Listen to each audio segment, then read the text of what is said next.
Blind ranking players. That's what we are going to do today, and if you are not aware what does blind ranking even mean, then let me explain it to you. Basically, you just have to rank players in the correct order without knowing the succession and which players will come next. It is pretty easy to understand, so I won't waste any more time and let's get into the first category. I almost forgot, thank you to the friend of the channel Gaura for making this quiz. Also, play along in the comment section down below because that will make the watching experience even more fun. The first category in this blind ranking will be the GOAT, because as always we have to talk about the GOAT. And the first entry is Rafael Nadal, and even without the blind ranking I think his rightful spot is in the third. Accomplishment wise he is not good enough to be in the first, but I don't think that he's influential enough to be over Roger Federer, who will always be second in my GOAT rankings. So Rafael Nadal's rightful spot is in the third place. Next one up is Novak Djokovic, and even before the US Open title win I felt it in my heart that Novak Djokovic is rightful GOAT of this sport. Some people on this channel have called me a hater, but that is not the case, I assure you that. I might not be a fan, but I still respect his greatness, so the first spot in the GOAT rankings goes to the Serbian Novak Djokovic. And to fill out the whole big three, the next one up is Roger Federer, and in my opinion he will perpetually stay second in these rankings. Roger is probably my favorite player of the big three, but it doesn't mean that I won't be objective here. I think his rightful spot is in the second place because even though he might not have the accomplishments of the previously mentioned ones, in my opinion he is the most influential player in recent history, and I think that influence overcomes some of the accomplishments, so therefore he is second in my rankings. Now that we have our top three, we have to figure out who will be fourth and fifth. Next one up is Pete Sampras, and I won't lie, in my lifetime I haven't watched much tennis of his, so I won't pretend like I witnessed his greatness in the flesh. So I'll rank him fifth in this ranking. And the fourth in the GOAT rankings will be Bjorn Borg, and I think that's not a bad placement. The next category that we are going to blindly rank is the best tournament. First one up is Indian Wells, and from the first impression I really like the tournament, but then I think about it a bit more. I live in Latvia, so the time zone is pretty bad for me. Secondly, I don't like that it's happening in March, and thirdly, it is not my favorite Masters tournament in USA. So taking that into consideration, I'll play it safe and I'll put it in the third place. The second tournament that we are going to talk about is Monte Carlo, and if you have watched the channel then you know that I don't like clay court tennis, and Monte Carlo is a clay court tournament as you all know, so it already puts it further down on the list. And then I think about the previous champions and that makes me even more mad, so Monte Carlo will be in the fifth place. And for now I'm happy with the rankings because the next entry is Shanghai, and I'll put this tournament into second place. I like the atmosphere it brings, I think it's unique, and that's what I like about this tournament. We have seen some absolute classics happen here, it's different, it's unique, no tournament is even similar to this one. So in my opinion there is no doubt that this tournament should be in the second place. The next one up is the Davis Cup, and if we are talking about the new and improved Davis Cup then it goes in a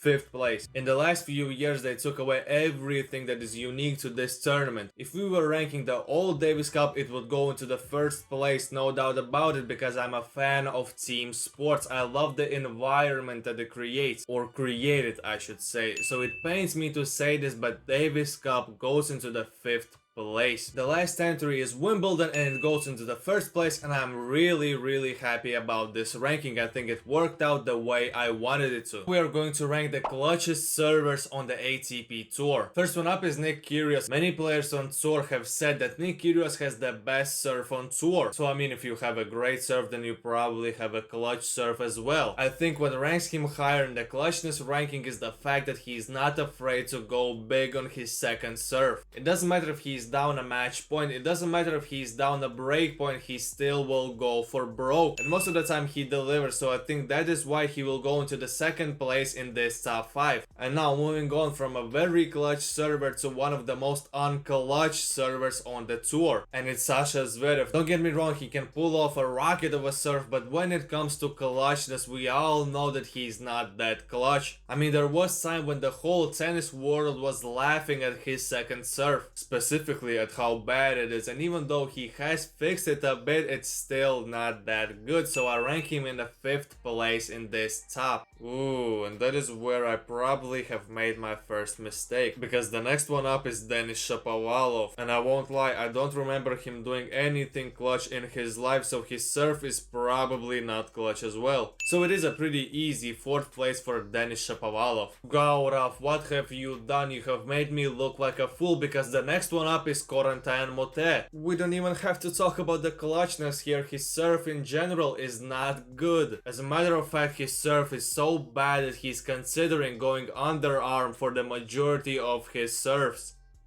I mean, I guess he's going into the 3rd place, but again, you have made me look like a fool, Gaurav! And I guess Hubert Hurkacz is going to the 1st place. It could have been much worse, but still, it's an awful list. This ranking might be a tough one because I'll have to rank coaches, and I won't lie, I don't care much about them. So the ranking might look a little bit rough, but after the previous one, there's no way I can get it worse. The first one up is Apostolos Tsitsipas, and that man is going straight to the gutter. He's going to the 5th place. He's just not good enough to coach a top 10 player in the world. It is as easy as that. Next one up is Tony Nadal, and if we are ranking him by the accomplishments of his nephew Rafael Nadal, then he is the greatest tennis coach that we have ever seen. But is he though? I don't think so. As we have seen after his stint as a coach of Felix Auger-Aliassime, I don't think that he's capable of doing that. Admittedly, he has been able to coach Rafael Nadal to be the greatest clay court player that we have ever seen, but it doesn't mean that he will go any higher than the 3rd place. Now we are going to talk about everyone's favorite, and it's Patrick Mouratoglou. I mean, Romania loves him, Denmark loves him, so I think that he should be considered the greatest coach that we have ever seen. Okay, I'm messing around a bit, but I don't think he's as bad as everyone portrays him as. I mean, there has to be a reason why he coached Serena Williams, Simona Halep, Holger Rune, and other great tennis players. So he's clearly not that awful, but 4th place is ready for him. The coach of Novak Djokovic, Goran Ivanišević, is next up, and I think he has some similarities to Tony Nadal. He showed his greatness with only one player, but it's still greatness, so I have to rate him highly. But is he good enough to be in the 1st place? I don't think so, so the 2nd place is for Goran Ivanišević. So now, because of this blind ranking, apparently I think that Christian Ruud is the greatest coach that the world has ever seen. Recently we have seen many new Grand Slam winners, but now I'm going to rank the most likely people who are going to win the Grand Slam title in the future for the ATP Tour. Next one up is Lorenzo Musetti, and even though he has won Juniors Grand Slam title, I don't think that it's likely that he will win the real Grand Slam championship. I don't think that his game has that it factor that makes Grand Slam champions. So in my opinion, it's a pretty easy 5th place for Lorenzo. Well, this placement might ruffle a few feathers because I don't think that Jannik Sinner is that likely to win a Grand Slam title. At least I don't think that he will be the newest Grand Slam champion. Obviously his game has some upsides, there's no doubt about it, but I don't think that his game is fitted for the 5-set format. And right now I genuinely think that I can name 3 players that are more likely to win a Grand Slam than Jannik Sinner, so Jannik Sinner is in the 4th place. As unlikable as Sasha Zverev might be, I think that he can be a real serious threat when he is on. He has showcased that he can beat great players. He has done it at ATP finals, he has done it at Masters tournaments, he has done it in his career. So reluctantly I will put him in the 3rd place in this ranking. Well, this is a big miss because apparently Sebastian Korda is either the most likely player to win the Grand Slam in the future, or he is the 2nd most likely player to win it all. And I really don't agree with that, but I have to put him in the 2nd place. And the most likely player to win a Grand Slam in the future is Roberto Bautista Agut. Fuck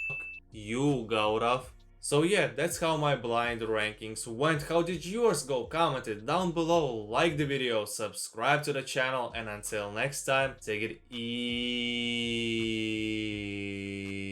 my friend.